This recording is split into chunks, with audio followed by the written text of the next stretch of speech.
And welcome everybody again to yet another review on the emergence of the American president.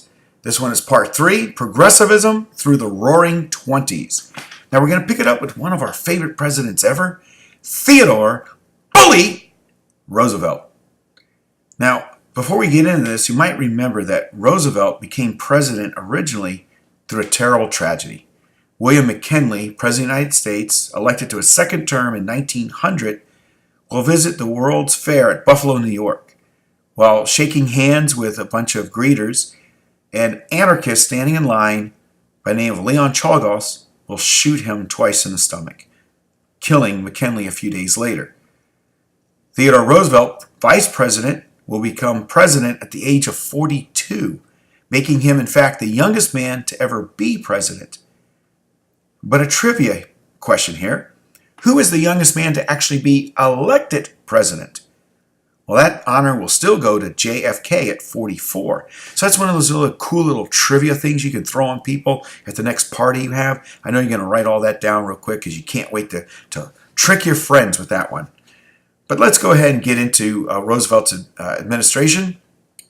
Remember, he is very influenced by progressivism.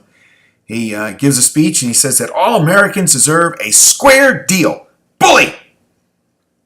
I think I'm going to say bully quite often here for some reason. I don't know. It's kind of catchy for me right now. You might remember this thing called the Sherman Antitrust Act. This was passed years earlier. It was supposed to help labor and protect them from big business, but often the Sherman Antitrust Act was actually used to hurt labor instead.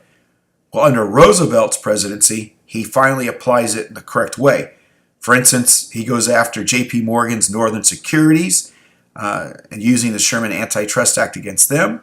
He was also very interested in making sure that Congress was responsible to the people and not big business. We get the Elkins Act of 1903 and the Hepburn Act of 1906. Both of these were aimed at the railroads. See, the railroads like to give things we call bribes to members of Congress, so they look the other way. Rebates and free passes.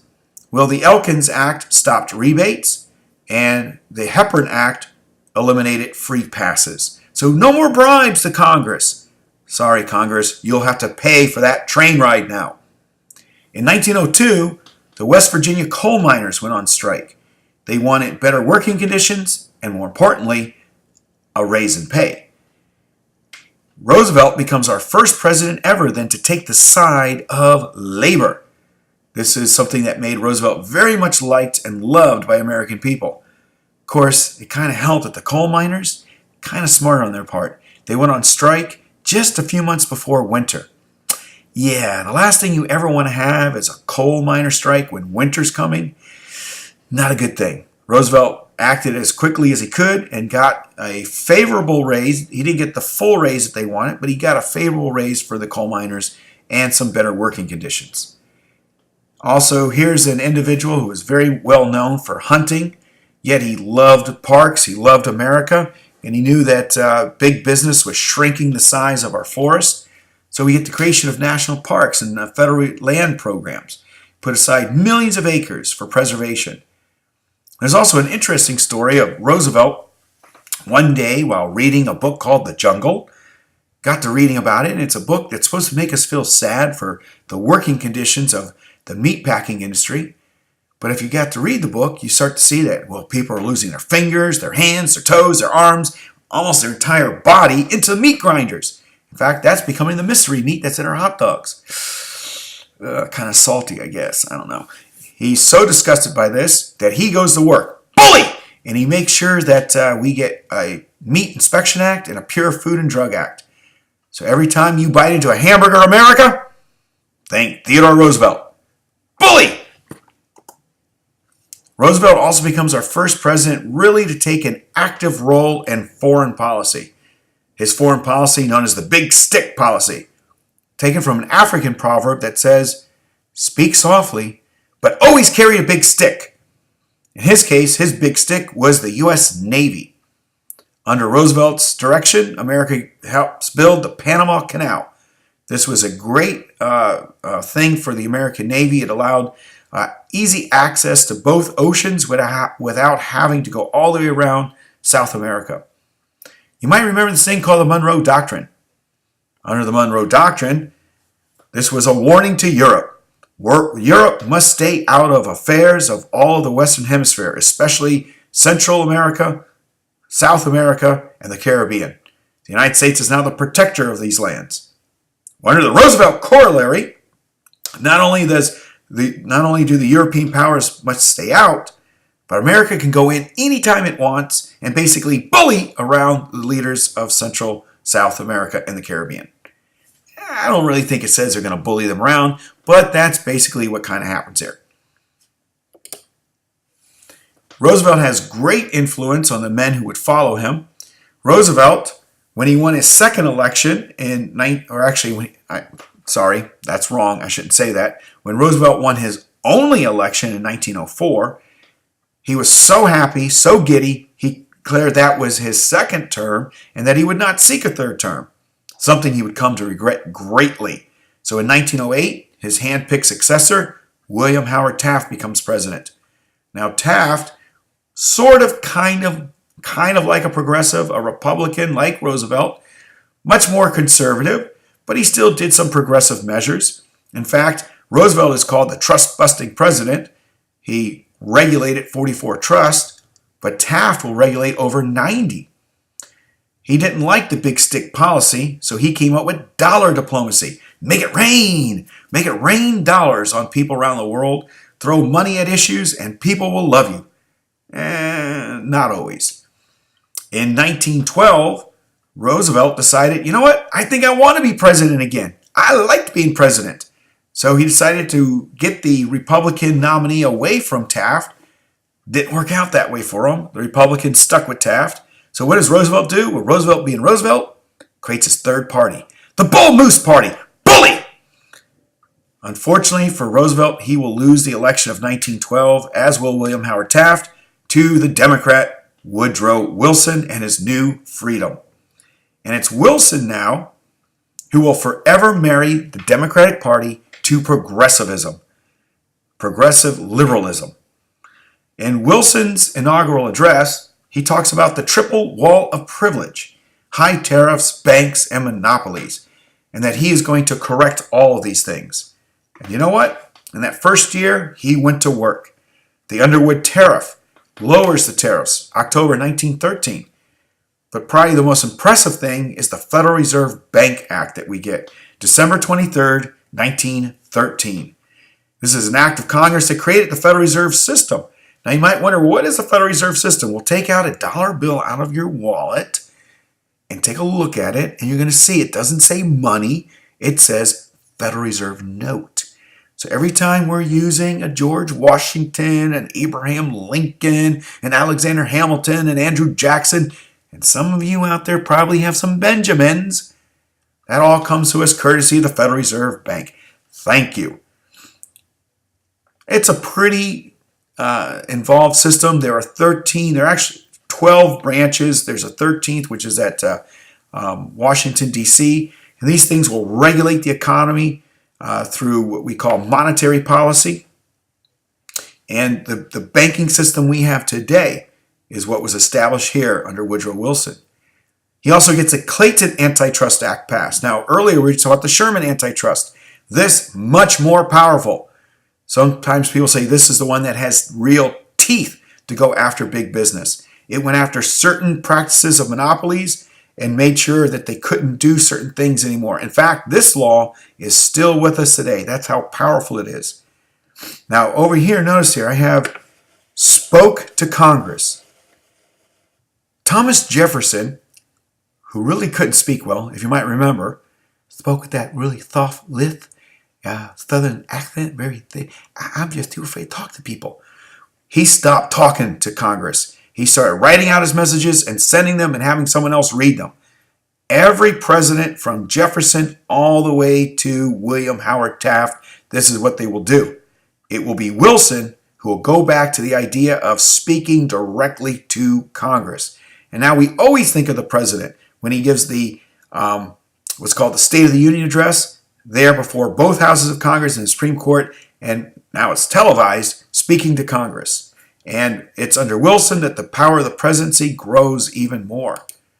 In fact, Wilson will win a second election by promising he kept us out of a war, World War I, only to within a year bring America into that war. This was Wilson's opportunity to take progressivism that is growing here in the United States and bring it to the world. In his famous war message, he tells Congress and the world that America enters this war to make the world safe for democracy. Well, it's a nice thing to say, and I think he truly meant it. As we see, it didn't exactly go exactly as planned, but it was, it was all right. It was good. By the way, look at this. Man, I'm kind of looking at this now. Take a look. Uncle Sam, does his eyes follow you? Man, that's kind of creepy.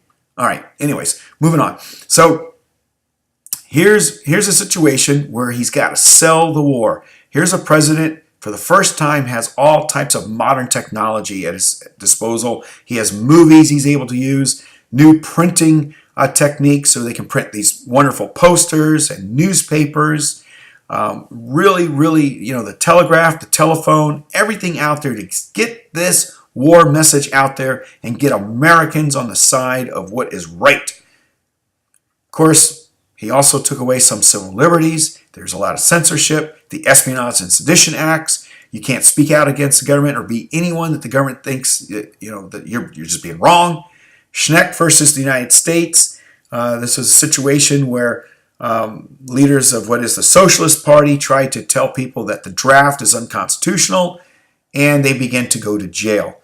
And in this case, the Supreme Court ruled that the United States government has a right to do this. If it's a situation that's a clear and present danger, the United States has a right to censor. You might remember this is the famous quote. Oliver Wendell Holmes, one of the judges on the Supreme Court at the time, said famously, "You cannot yell fire in a crowded theater." That also comes from the Schneck case. Of course, Wilson, he will try his best to make the world safe for democracy. As the war comes to an end, he has his 14 points. Europeans really don't really want them. But they did have the 14th, the League of Nations. America will never actually join the League of Nations. They don't like, the Republican Party is now in control of Congress, and they just don't like it. So by the 1920s, the Republicans come back to power, and it's a return to normalcy. That's a strange word. That's a made-up word, but they've got that in the dictionary now. Anyways, Warren G. Harding will win the election of 1920. Not really much to talk about good old Warren G. He'll have a heart attack in 1923 and will not finish out his presidency. He'll be our fourth president to, not the fourth. Let's see, that'd be 1, 2, 3, 4, 5, 6 president, I believe, to die in office at this point in time. Let me think for a second here. William Henry Harrison, Zachary Taylor, Abraham Lincoln, James Garfield, William McKinley. Yep, here we go. Warren G. Harding, our 6th president to unfortunately die in office. Of course, the Republicans being in power now are trying to bring back isolationism. We get the Washington Naval Conference, 1921, 1922, the first arms limitations. In this case, the arms were the battleships. Try to limit the amount of battleships that were being built. Of course, a famous scandal will take place after. It starts just before Harding has his heart attack, but became infamous afterwards, the Teapot Dome scandal. Selling off naval oil reserves to private industry became a massive scandal at the time period. Calvin Coolidge, the vice president, keep cool with Coolidge, is now president. He will finish out Harding's term and then win his own term in 1924. We get the Kellogg-Briand Pact. Again, isolationism. The Republicans want isolationism. So the Kellogg-Briand Pact tells us 62 nations sign it. No one wants to fight war anymore. I'll let that stew for a minute. Think about that. No one's going to fight war ever again. That's 1928. Let me see, 2014. How well did that work out? All right, anyways, laissez-faire economics come back under the Republicans. It's the roaring 20s. Everything is great. People are investing in the stock market. It's the gay 20s. It's high times. It's jazz music. It's dancing. It's all kinds of great stuff. Herbert Hoover wins in 1928. and he promises that prosperity is never going to end. And then it ends in a big thud. The stock market crash, Black Tuesday, October 29th, 1929, and everything just falls apart. Hoover is not a bad president, but he just was the wrong president at the wrong time. Again, we've mentioned this before, all those panics that came before, presidents never did anything. They just let the economy work itself out, and Hoover is going to try and do the same thing. It's just not going to work. This is a massive worldwide depression. In 1932, which is an election year, veterans of World War I march on Washington, the bonus army. They want a pension, and it almost turned into a complete chaotic disaster. The U.S. Army is sent out to push them off the steps of the Capitol building. They wind up setting fire to their little makeshift Hoovertown across the Anacostia River. And Hoover takes the blame for all kinds of terrible things, and that opens the door for the biggest progressive liberal of the 20th century in Franklin Delano Roosevelt, who will come with his New Deal. And that's going to be part 4. So hopefully this didn't go too long, and I'll see everybody later.